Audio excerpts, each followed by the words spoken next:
एकाधिक विमान बातिल हेबा परे बड़ कार्यानुष्ठान नेला बेसामरिक विमान चलाचल महानिर्देशालय। इंडिगो एयरलाइंस कार्यक्षम समस्यार प्रारंभिक तदंत परे डीजीसीए गुरुत्वपूर्ण कार्यानुष्ठान ग्रहण करिछि।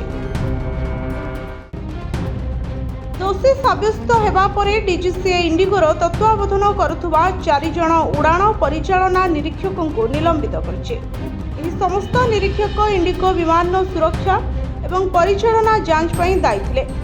जांच एवं तदारख रे अवहेला डीजीसीए को एही कठोर पदक्षेप नेबाको बाध्य करिछि। जो अधिकारी मानक विरोध रे कार्यानुष्ठान निया जाइछि सेमाने समस्ते डीजीसीए द्वारा चुक्तिभित्तिक भाव में नियुक्ति पाइथिले एवं विमान कंपनी गुड़िक विशेषकर इंडिगोर सुरक्षा एवं परिचालना तदारख कार्य करुथिले। दिल्ली हाईकोर्ट पूर्व केंद्र सरकार एवं बेसामरिक विमान चलाचल महानिर्देशालय को विमान चलाचल रे बाधा एवं विमान बंदर रे यात्री माने सम्मुखीन हेउथबा असुविधा संपर्क रे कड़ा प्रश्न पचारिथिले। कोर्ट पचारिथिले जे हठात ही परिस्थिति काहींकी सृष्टि हैला एवं यात्री मानकु सहायता करिबा पई कोन पदक्षेप निया जाइछे। कोर्ट एहा मध्ये जानिबा को चाहुतला जे सरकार विमान बंदर रे फसी रहिथिबा यात्री मानक कष्ट को दूर करिबा पई कोन व्यवस्था करिसंते।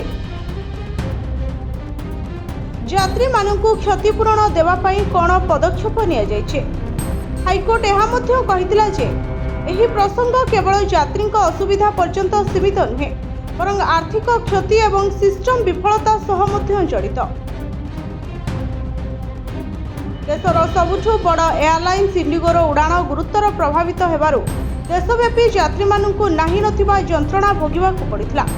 मुंबई ठारू आरंभ करी दिल्ली, बेंगालुरु, हैदराबाद आदि विभिन्न सहरर विमान बंदर रे यात्री माने घंटा घंटा धरी विमान को अपेक्षा करी निराश होथिले।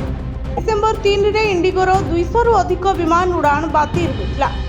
यात्रीक पई सबुठु बड़ समस्या थिला। केही तांकु कोन घटुतुला किछि कहनथिले। किछि सूचना न पाई बहु यात्री विरक्त हेबा एवं रागिबा सह विमान बंदर भितरे इंडिगो स्टाफ मानक सह युक्तितर्क करथिले। बहु यात्री सोशल मीडिया रे निजर विरक्ति प्रकाश करी इंडिगो को कड़ा समालोचना मध्य करथिले। विमान उड़ाण विभ्राटर मुख्य कारण पायलट और क्रू सदस्यों अभाव बोली कहुଯାଇଛି। ब्यूरो रिपोर्ट जनता टीवी।